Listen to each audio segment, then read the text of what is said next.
This is Patrick Russell. I am interviewing Rock Merritt for the first time. This interview is taking place at Fiere on June 5th, 2014. This interview is being conducted by the Making History Project for a project named War and Peace Memories from World War II. How are you doing, Rock? Fine. Let's start with how you got your nickname Rock. Well, I got that years ago in the CCC camp. You know, I always got in fights or something like that, and so it just stuck on. Started hard rock, and later on the years, and when I was a Corps Sergeant Major, General Emerson cut the heart off and just called me Rock. So now, if someone says, if you know Kenneth Merritt, they'll say no. If you know Rock Merritt, oh yeah, we know Rock Merritt. You know, so anyway, I've had that off and on for over 70 years, you know, period. Tell us where you served. Where I served during the war? Yes. 1st Battalion, 508th Parachute Infantry Regiment. And what was your rank? Same as I got on here. I jumped into Normandy as a squad leader, as a corporal of a heavy machine gun platoon. And were you enlisted or drafted? No, I volunteered. And what were your service dates? 10 August 1942 to 1 December 1977, 35 years later. Thank you for your service. That was a long time for your country. Yeah. You're welcome. Tell us about the Normandy campaign.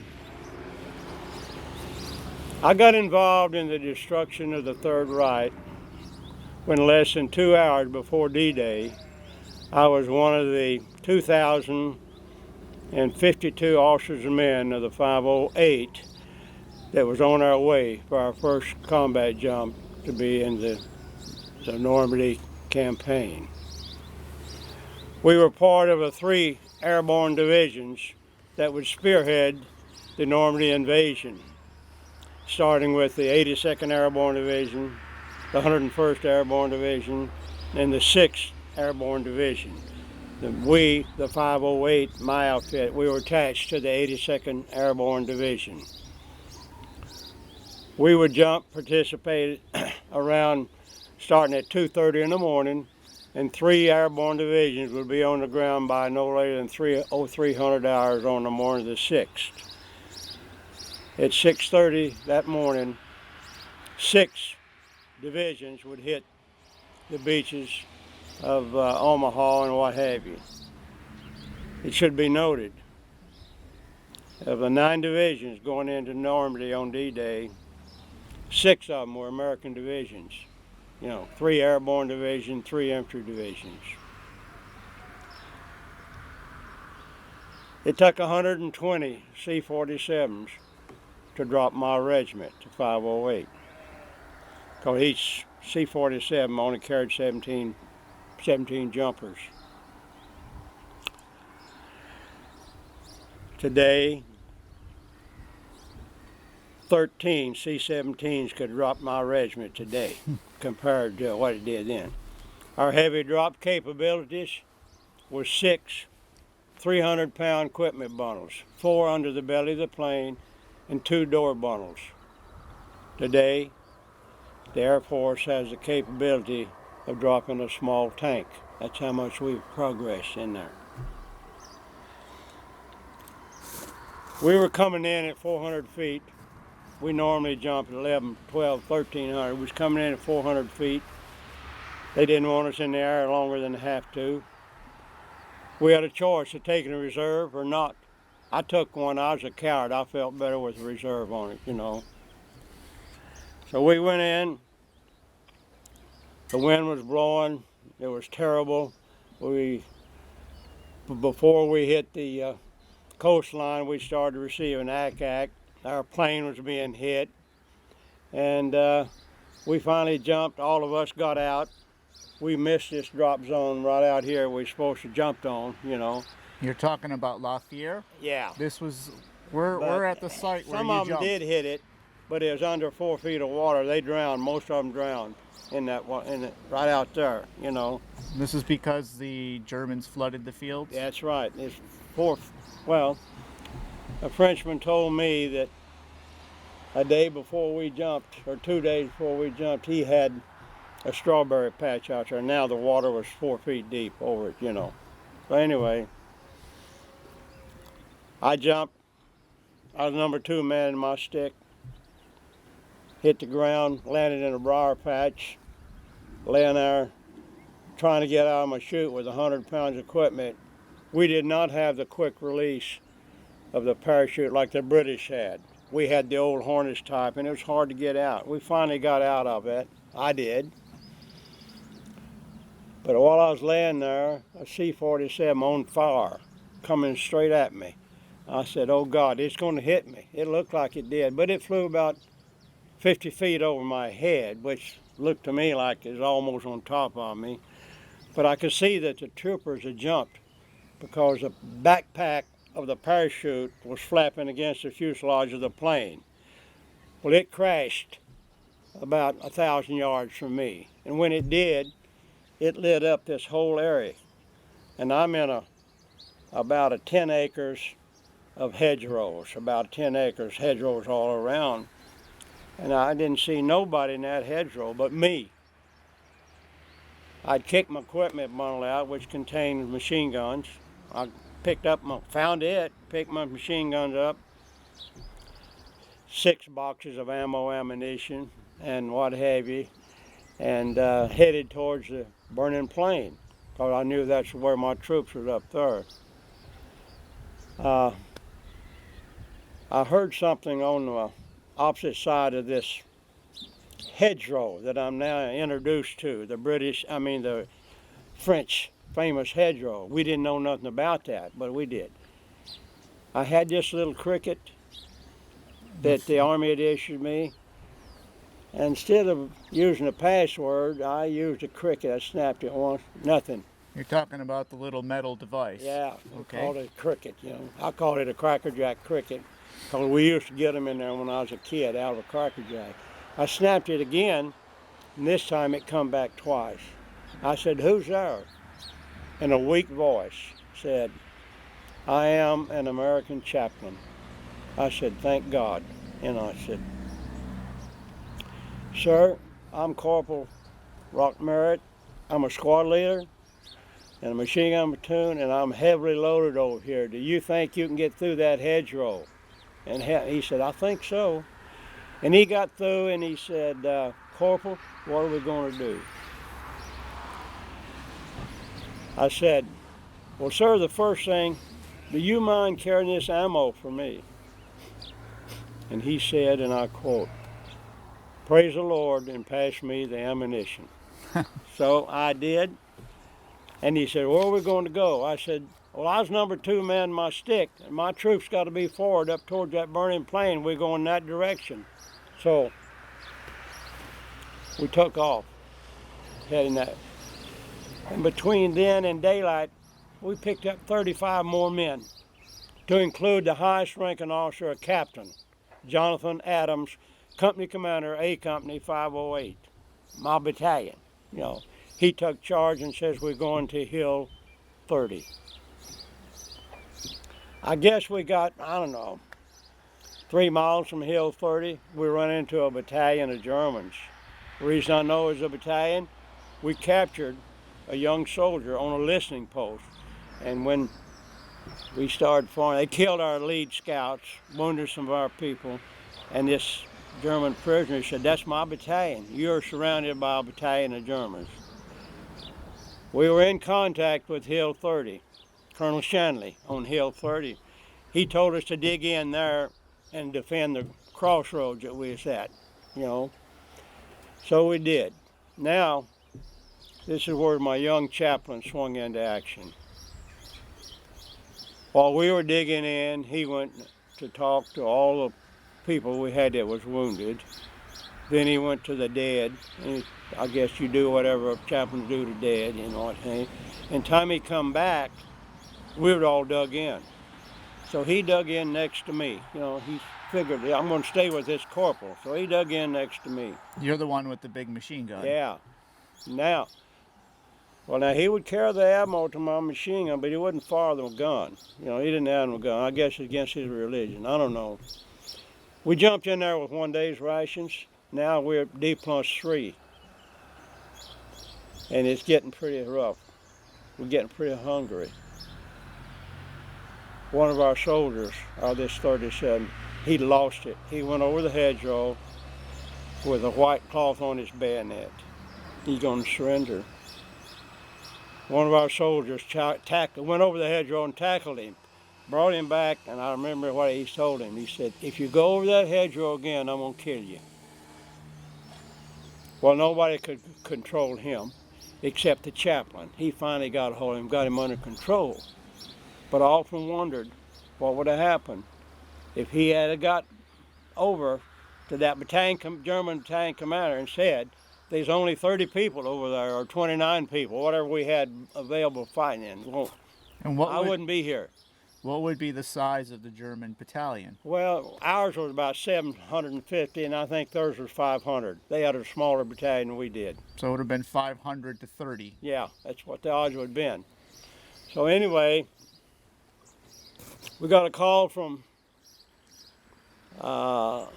Hill 30, Colonel Shanley, wanting some blood plasma. All the blood plasma dropped was in our area. It just happened to hand there. So we took three volunteers, a lieutenant, a corporal, and a PFC volunteered. We strapped all this blood plasma on them and headed them towards Hill 30. Well, they didn't make it. They got caught in a crossfire between the Americans on Hill 30 and the Germans. They killed the lieutenant. They shot the chin off of the PFC, and the Spec 4, the corporal, we found him 3 days later wandering around in the swamp completely and didn't know where he was at. The PFC had his chin shot off. I was giving him water through a blood plasma tube when he was trying to ask me when was the seaborne troops coming. We supposed to have been relieved 24 hours. I didn't know what to tell him, but I looked up and I seen a 2.5-ton truck, American, with a big white star on it. I said, "They're here." It was the 90th Division, Oklahoma and Texas Division. That was not the division that's supposed to got to us.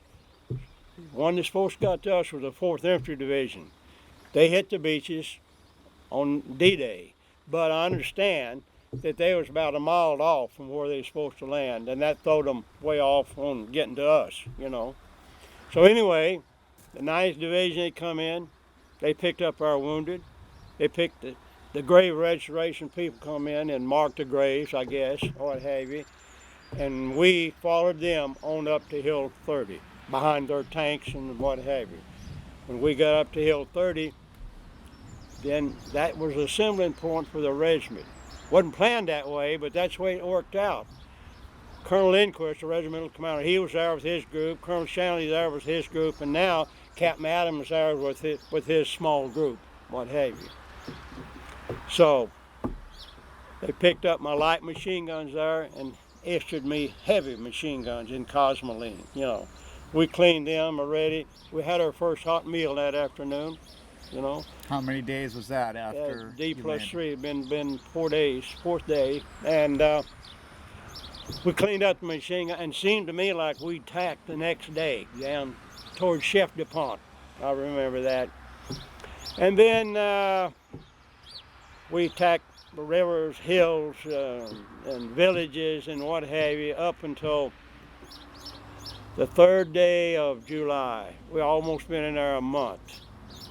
And we got command that the 1st Battalion would move to the basis of Hill 131. Because on the morning of the 4th of July, 1944, the 2nd and 3rd Battalion 508 is going to go through us, the 1st. We're holding the base that time. And we were told to hold it regardless to the last man. Had A Company and B Company online. I have it attached to A Company, the section of machine guns. Now I'm a buck sergeant. I got my my section sergeant got killed, so I'm now a buck sergeant. So at 6 o'clock on the morning of the 4th, the 2nd, 3rd Battalion went through us. They took Hill 30, 131, and we marched up on that around noon, you know, and then the 2nd, 3rd Battalion was down in the valley below that, preparing to, I guess, attack Hill 95. This is probably the first time and probably the only time during the entire 82nd Airborne Division campaign that overhead machine gun was fired. To explain what an overhead machine gun fire is, you're on a ridge and it goes down like this in the hill, and the troops down, you can fire over their heads if you use a gunner's rule. My battalion commander, Colonel Warren, he said, asked me, do I know how to fire overhead machine gun? I said, yes, sir, but you need a leader here, my platoon leader. He's not here. And I'll never forget the colonel said, well, I do. You certainly can, sir. So we fired overhead machine gun fire over the 2nd Battalion. It's going to attack Hill 195, Hill 95. So you provided suppressing fire. Yeah, overhead fire. I knew exactly when to lift it and what have you. History books won't tell you this, but I'm going to tell you. The 2nd Battalion, 508 Parachute Infantry Regiment, on July the 4th, had 4 commanders. 3 of them got wounded and what have you. And the 4th one, you know, the last one that took Hill 30, Hill 95, was a captain. Not a battalion commander, not a major, a captain. He had run out. He took Hill 95, then he got replaced. Another major with a name Taylor come in and replaced him, making that battalion having 4 commanders in one day. That'll never happen again in the history of our world, I don't guess, what have you. Anyway, we took that Hill 131, 2nd Battalion took Hill 95, and now it's about July the 5th or something like that, and I guess it was about July the 9th or 10th, all action ceased for the 508. We were to be boarded up, got on LST, went back to Nottingham, England, took a 7-day leave, and got ready to jump in Operation Market Garden, which was Nijmegen, Holland. So, and that's about my story from the time I got in that C-47 to jump until they took us out, sent us back to England, you know, what have you. Now, the Normandy campaign lasted 75 days, but at a tremendous cost to both sides. We lost 39,000 Americans killed in Normandy. That's a big figure, but nothing compared to what the Germans lost. This is right out of the history book. The Germans lost 250,000 killed in Normandy, 450,000 wounded. And compared to our 39,000 wounded and 39,000 killed and 250,000 wounded for the Allied troops, what have you. So anyway, that about closes, you know, Normandy campaign. Now, as I said, we jumped with 2,052 officers and men. We come back to Nottingham, England, held a formation. We had 882 men. That's it. Another thing that's an outstanding thing in my mind always, and I didn't know it until I got up on Hill 30, which was D+4, I found out the 1st Battalion, 508, my unit, the entire chain of command was killed on D-Day. Not wounded, not prisoner of war, all of them killed. The battalion commander, Colonel Batchelor, my company commander, Captain Ruddy, my platoon leader, Lieutenant Snee, my first sergeant, Snuffy Smith, and my sergeant, Alvin C. Carter, all killed on D. So anyways, since there was no replacements coming in to the 82nd, 101st during that time, everybody had to step up one grade. some of them later on got killed also. So they stepped up 2 grades, you know. So anyway, that was about the end of it. You know, in fact, we come out with, like I say, 882, and that was a 70% casualty. I don't know the other regiments in the divisions I was attached to, which was the 507 and the 505 and the 325, if they had the same amount of casualties as my regiment. I don't know, but I do know we had 70%, you know, casualties, which is a little heavy, you know. Do you recall anything about the area that we're sitting today and where you're staying, La Fiere? How's that?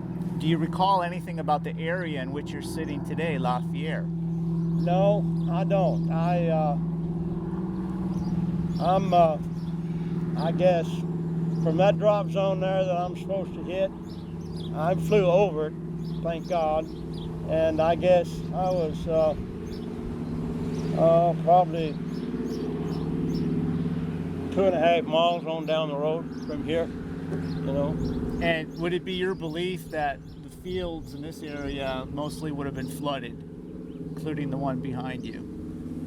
You think that We had no knowledge that they'd be flooded, no. But during your drop, this most likely would have been flooded, this field behind you? I don't know. I don't know, understand the question. What I'm asking is, do you believe that these fields that you see around today in La Fiere were flooded? No, it don't look like it could be flooded with a Meredith River, I guess that is. It's called the Meredith River. Hell, there's some place you could almost jump across it. You wouldn't believe it today, looking at that drop zone right out there would be 4 feet of water. Yeah. It's, you know, and a lot of our people drowned in there. They couldn't get out, even the good swimmers. Keep in mind, they had 100 pounds equipment on them, and they had no knowledge that the drop zone was under flooded, you know. And it was awful dark when we dropped. The only daylight I had was when that C-47 caught on fire and lit up my area. And when it did, it allowed me to find my equipment bundle, you know. I kicked it out the door myself, you know, and I followed it down. But there's so many tracers coming in there, you didn't know. My equipment bundle had a green light on it, but they was colors, looked like a 4th of July, red, green, blue, you name them. They all kinds of colors from the world coming up there. So that green light didn't help me a bit, you know. But when I landed, I could see this equipment bundle within that 10 acres of real estate, you know. There was only one land there. You know. And you landed by yourself, and yeah. Coming down 400 feet, you're coming down pretty fast, right? Oh yeah, you are. You get it opens and it swings about one time, and you're on the ground, you know. And while you're coming down, you saw tracer fire? Oh yeah. Well, our plane was hit. Yeah, our plane was hit, and you know, we were told to go in to Normandy. That if a guy got wounded in the plane, we used to hook him up and throw him out because everything was moving forward. There's nothing going to be in the rear. Big mistake. We also had the M1 rifle in a Griswold container in a Ziploc bag called a Griswold container, broken down in 2 parts. You had to hit the ground, get out of your chute, unzip that, put your weapon together before you could ever fire. Well, they changed that going into Operation Market Garden. We dropped the M1 rifle over your shoulder, put together over your shoulder, muzzle down, 8 rounds of clips in it, and they issued everybody, including the private all the way up to the colonel, an Army 45 that you carried on your left hip with 8 clips in it ready to go. And we had the quick release to snap and get out. That we had going into to Holland. You know, Operation Market Garden, that we didn't have into Normandy. If we'd had that, some of them people wouldn't have drowned. They could have hit that, and you know, and the chute would have gone, and they could have probably got out. At least some of the good swimmers could, you know. So those are some lessons learned from the Normandy drop. Yeah. The theme of the project is war and peace, and some say that war is hell. Do you agree with that statement? Oh yeah, I do. I tell you who coined that phrase. President Roosevelt did. He said, war is hell. Eleanor thinks war is hell, you know. I think he's the one that coined that phrase, you know, war is hell, you know. Maybe him and Artie Murphy, you know. Okay. And do you have any personal experiences about how war is hell for you? How it done what? Do you have any personal experiences that you could elaborate on how war is hell? Well, I can only think about it, I guess, here in Normandy. I even went into Vietnam when I had 30 years in the Army, and there's nothing compared to the invasion of the Normandy campaign. I doubt that very few people in America realizes how important or how big a war that the invasion of Normandy was. I seen where they'd cut some of our people's throat, you know, in Germany. Germans did. I think we made a big mistake. We did, by saying we wouldn't take no prisoners. We had no place for them. You know, we're airborne. After 24 hours, they could take, the first 24 hours, we didn't take no prisoners. Well, that word got to Germany. Germany said that too, also. And then the word got out that they'd killed one of our chaplains. Same chaplain that I went to memorial service yesterday afternoon at 4 o'clock. Well, you know, then the killing started again, you know. I had a prisoner, I told you we captured a prisoner on listening post that told us that was his battalion in front of us. When we turned him over to the S3, the sergeant S3 killed him with a Thompson submachine gun within 3 minutes after I turned him over. And he said, the SOBs killed my chaplain. You know, that rumor's got around. We finally got that stopped. But, you know, after that, I don't know, I guess probably a week after the Normandy invasion, the killing stopped from when we started taking prisoners. They started taking prisoners and what have you, see. But, you know, the first 24 hours, they wasn't taking any and we wasn't taking any. We were told not to. But we did. We took that one kid. He was 16 years old. A German soldier, 16 years old. And he would inform us when the Boche was coming in on their attack. When we was pinned down in there, 2 o'clock in the morning, he'd tell us Boche is coming. And we'd fire our final protective lines and we'd repel the attack. And the German, he'd always tell, bless the heart, we turned him over when he got up on Hill 130. And the intelligence platoon that got him killed him 50 feet from the time we turned him over, you know. All because the guy was crying that the Germans had killed his chaplain, you know. And it had to be this chaplain down here because he was the only chaplain killed in the Normandy campaign. You know? So anyway, I would say the first 7 days in Normandy was hell. I mean hell, what have you. And what you've seen, we had, I think one day after we got up on Hill 130, we policed our drop zone a little bit, and we would find paratroopers hanging in trees with their throats cut and all that. That didn't go too good with a 20-year-old squad leader or a 19-year-old squad leader, and especially when they'd been told that their chaplain got killed or something like that, you know. But anyway, after that, they got it squared down, and we started taking prisoners, and they did too, and what have you.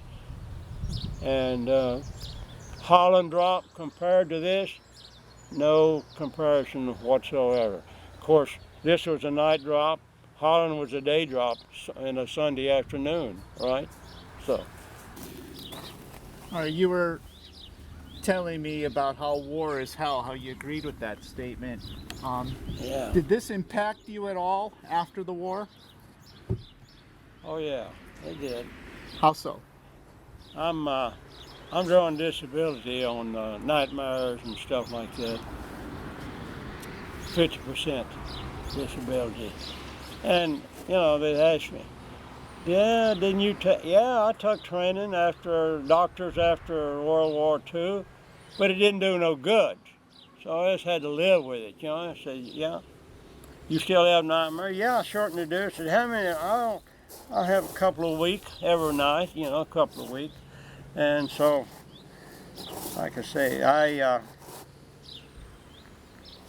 of course, in Vietnam, when I went there, I was a command sergeant major. And, you know, you're a command sergeant major, you get a better assignment. There's a lot of people see the enemy before they get to you. You know what I mean? If you're a command sergeant major. So anyway, I spent a little over 35 years in the Army, retired in 77, you know. And then I retired out of civilian life, I guess, in 85, I think, something like that. You know, I went into real estate, you know, didn't like that, but anyway. So, even to this day, 70 years after D-Day, you still have reflections and nightmares about it. Yeah. It's a very impactful event. Well, it's all the people that I guess I lost here now, you know. I was a squad leader. I lost all of them except one man in Normandy. And then they promoted me to buck sergeant, so now I've got 20 men, you know, instead of a squad. And I lost a lot of those on in Holland, on Devil's Hill they called it in Holland, you know, and what have you. So, of course, then I lost a lot in the Battle of the Bulge. We're still going on in World War II, you know. And I got the Silver Star on the 4th of July, you know. When we was holding that base of the Hill 131 I was telling you about. Yes. There was a machine gun keep on racing, breaking the front of us, you know.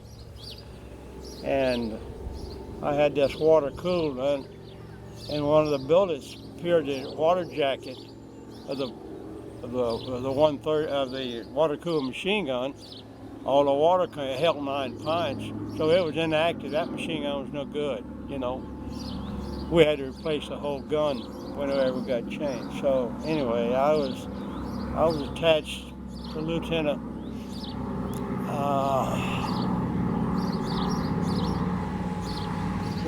from A Company, and I told him, sir, I went back to see Leonard Funk, the Medal of Honor winner of the C Company 508. This is before he got the, he was in reserve, his company was in reserve, had A and B Company on line, and a rifle company in the Airborne in World War II was 198 men. C Company was in the reserve, total strength, 37 men out of 198. And Leonard Funk said, I got some grenades here, Rock, you can take a case or two off yours. I took a half a case of gammon grenades, half a case of fragmentation. A gammon grenade was a grenade that was made by the British. It was a C2 composition, rolled up about the size of a softball, had a cap on it. He unscrewed the cap, and I could hit a tank from me to you. Nothing would come back to me. Everything would go forward. So I took half a dozen of them and left my rifle there at the thing. and I crawled out there 1,000 yards and blew this damn machine gun up, you know, what have you, and come back. And so that was, they put me in for the Silver Star, so I got it. That was the second machine gun nest that I knocked out. I knocked out one on D-Day, where we got, first time we got pinned down, and the Lieutenant Abbott told me to take 2 men and go out there and knock out a machine gun. I did. I didn't get nothing for that. Adams got killed the next day. I mean, Abbott did, you know. And so I put in the PFC that threw the gamma grenade. He got the Bronze Star with valor. Bless his heart, and he got killed in the Battle of the Bulge, named PFC James, you know. But I didn't get nothing, but he got it for it. So, because he's the one who threw the machine, threw the grenade, not me. All me and the other guy, which I didn't know, we just laid down a base of fire while he crawled up there and got in range with, you know, knocked it out. So anyway, but, so a lot of the,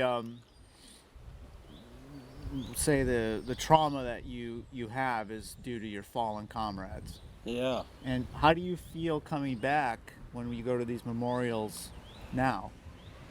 Well, it's bad. I can hold my exposure until I get in the American Cemetery in Omaha Beach.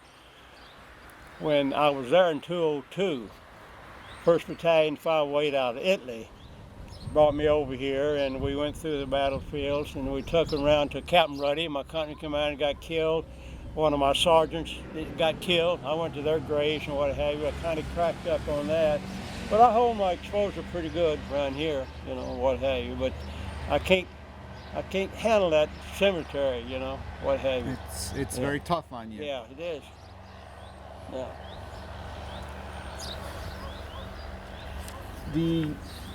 The opposite side of war sometimes is peace. Did you ever experience any peaceful moments during Normandy? Oh yeah.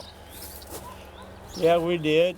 When I got to Hill 30, assembled on D+3 or 4, and got a hot meal, got the new water-cooled machine guns and what have you, and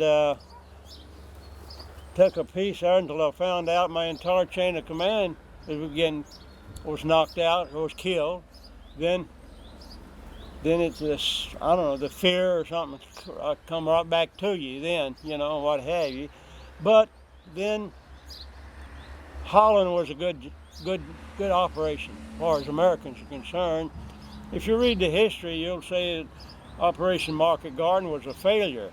But if you look and see what the 82nd and the 101st, they took every mission they was told to take.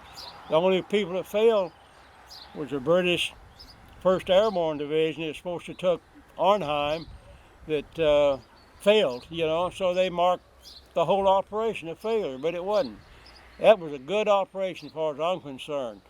The Battle of the Bulge, that wasn't so good because not only was we fighting the enemy, we was fighting the weather.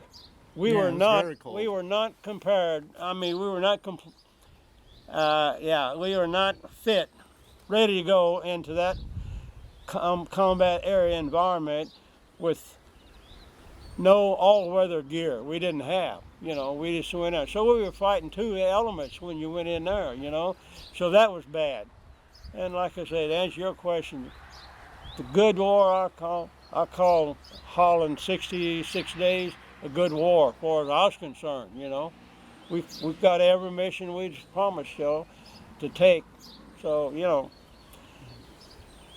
Normandy was held, and the Battle of the Bulge was held because the worst part was the weather. All the people was losing with frostbitten feet and stuff like that, you know. We was fighting two different wars as far as I was concerned, you know. Sure. Did you experience any acts of kindness during the war? From prisoners or for? From, it could be civilians, could be your comrades. Well, the French people here, they, the underground, they were great for us. So was the Dutch underground in Nijmegen, Holland, up in there. They were kindness to us and treated us, you know, with kindness, walking down the streets, trying to give you champagne and fruit and all that good stuff. Because we were in the city of Nijmegen, I was not in no big cities in France.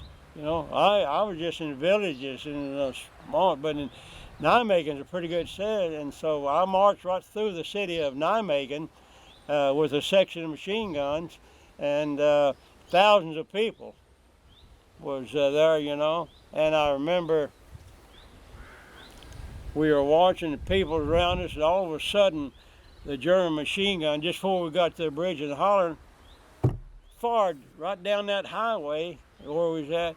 And I looked around, I didn't see a civilian nowhere. All I seen was 20 paratroopers laying flat on their belly, 10 on one side of the street and 10 on the other, you know. But anyway, to answer your question, yeah, they, both of them done good, but I was, like I say, I wasn't presented too much to the underground here in France. I just didn't have a chance like I was in Nijmegen, you know. And did you have any kind of interaction with any of the civilians? So the here, farmers? Oh yeah, D-Day, daylight. My gunner, P.I.R. Stevens, laying out in the field there, his chute still attached to him, his back broken, 2 legs broken. I picked him up and I took him to a farmer's house. And they didn't want to take him. They had to be on the winning side. You understand that? You know, they didn't know whether we was going to win or the Germans were going to win. They had to be on the winning side. But they took him. Anyway, the Germans come by and captured him. And then the Americans come by and retook him from it, and they sent him back through the hospitals all the way back to Harlan County, Kentucky, and I got a letter from him, and they discharged him out of the Army with 100 disability, you know, what have you. But that family, they took him. They didn't want to, but I could understand that. They had to be on the winning side, you know. Well, they were under occupation for 4 years. Yeah. They were a little frightened, I'm sure. So they knew him. They knew him, you know. So anyway, what then? So. Anything else you'd like to add that I haven't asked you? I don't think so, but you edit that. If anything you want to take out of, you have my permission. They may not like the order that my S2 killed my prisoner, you know. I even told the French TV station same thing. They probably edit that out. They probably don't want it out, but I'm just telling you what happened. No, If you want it in there, all well and good. If you want to take it out, that's good too, you know. And I understand that you still have a position with the 508. I What was is the that? honorary command sergeant major, the 508, and believe it or not, they deactivated the 508 10 days ago, and I was there, and the general, which is here, 2-star, he passed the colors to me, and like he said yesterday, I told him, General, if the rough gets going again and you need the 508, we'll be ready to go. So he thanked me for that and what have you. So now I'm not the honorary command sergeant major of the 508 because we don't have no 508. They're deactivated. But who knows? They could call them back to active duty anytime, you know. All right. I thank you for taking the time You're to quite welcome, sit my with friend. me and speak about your experiences. I'm sorry they throwed you out here. I have nothing to do about that. But anyway, that's neither here. Partner? Thank you, Appreciate sir. it. Yes, sir.